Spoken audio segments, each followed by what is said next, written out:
But, you know, for calling Joe Rogan, you know, somebody who platforms misinformation artists or somebody who like allows people to lie, is there ever an onus on you to ever explain one of them? Give me an example of the misinformation. Give me an example of the lie that Joe allowed someone to get away with.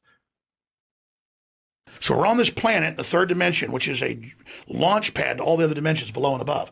The third dimension, all the mathematics shows, is the primal sea of where all this happens. And the Earth's like an egg, and we've got all this potentiality. This is what the guy looked like. Pretty close to it. Yo. The nose was a little bit rounder on the end, but that was a really good rendition. But yeah, his eyes almost came out to here on the temple. Wow. And that would freak me out. So these people were working, but they weren't supposed to be enslaved. They were volunteers.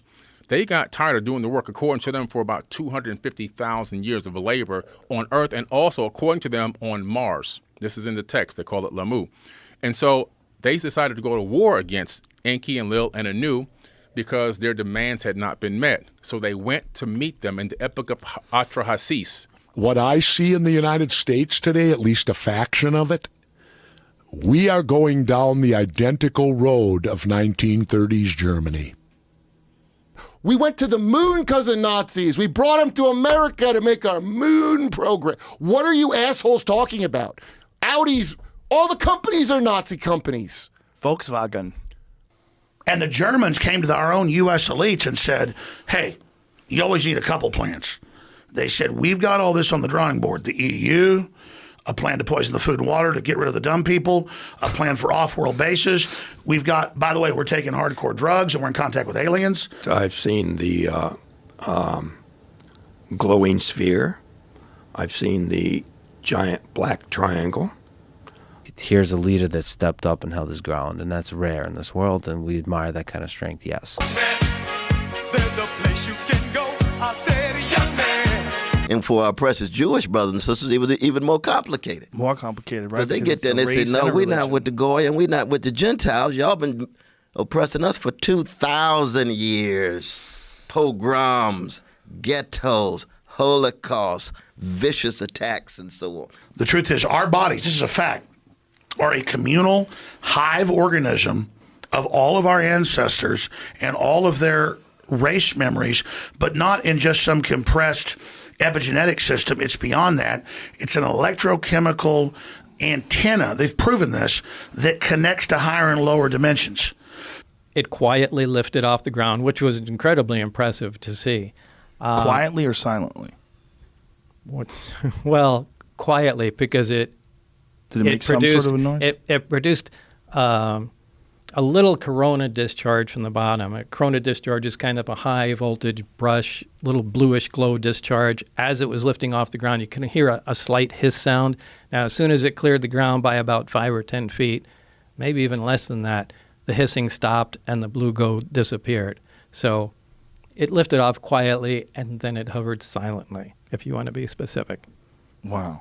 They would talk about the tall whites and the grays being in the lab environments. You know, not a lot, but some.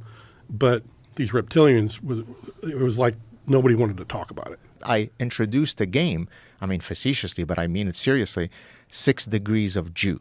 So that's a play on 6 degrees of... Kevin right? Bacon. Exactly. So I give you a calamity in the world, and you've got up to 6 causal steps to blame the Jew. So an Amazonian frog just died in the Amazon. Go. Racists perceive themselves as punching down against a group that's lesser.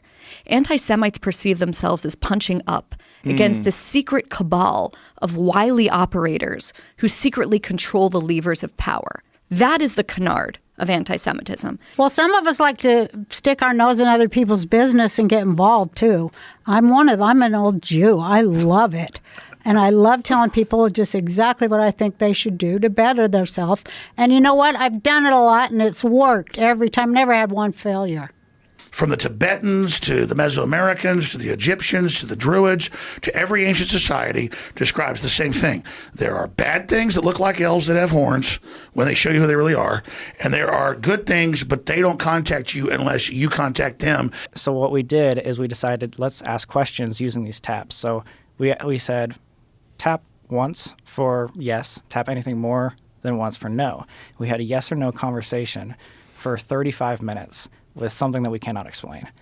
So they send Averill Byrd up to go find out, and according to his journal that they found much later, he basically met with UFOs, Nazi UFOs. And what I try to do in the class is to teach my students that had they been in Nazi Germany in the 1930s, they would have been Nazis.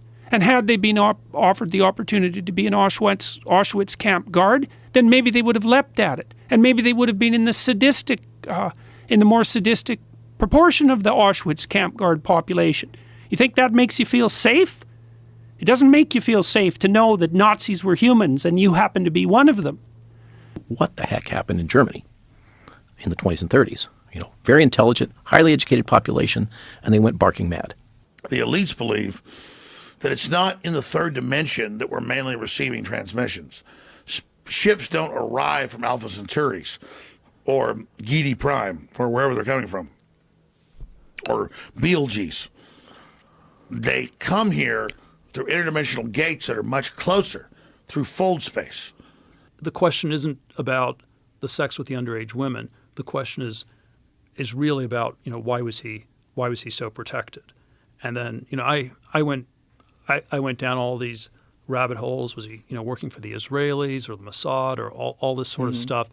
And I've come to think that was very secondary. It was obviously, it was just the U.S.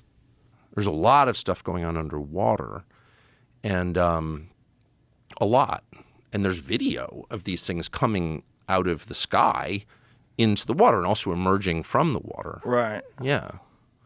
There is a video that shows one of these objects underwater that goes by. The speed was calculated between 450 and 550 knots underwater, and it was bigger than the offshore derrick that it was passing, because you could see in the video the offshore derrick, and you could see this thing zip right by it. Jesus. This is kind of what Tucker Carlson thinks.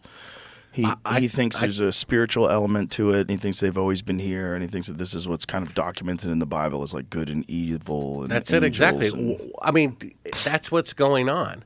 I mean, the top two UFO researchers said UFOs are real, number one. Number two, they're not from outer space. And number three, they're demonic. And that's what I talk about, where it talks about fallen angels interbreeding with humans. It's talked about in Genesis 6 and creating a race called Nephilim, who were men of renown, world leaders. Humans are basically really powerful creatures that can live right close to suns. They're highly radioactive. Nothing else can live this close. We have very short lives because we're like a hive organism that actually lives second to second in the space-time continuum. It's like 100 years. It's a second. And we transmit our data up to be able to live next to, like with these Stargate jump gates that are suns. So because we live so close to these suns, we only have like milliseconds to be alive. So we're actually a hive organism that keeps transmitting up to the next species in our hierarchical system and then down below us. So we're alive right now in this continuum, and we're trying to progress and make things better. And the elites are trying to make sure that we don't dial into that incredible knowledge we've got as a species and basically die as a species, so that we're not competitors on the next level, as the Bible says, of the interdimensional plane.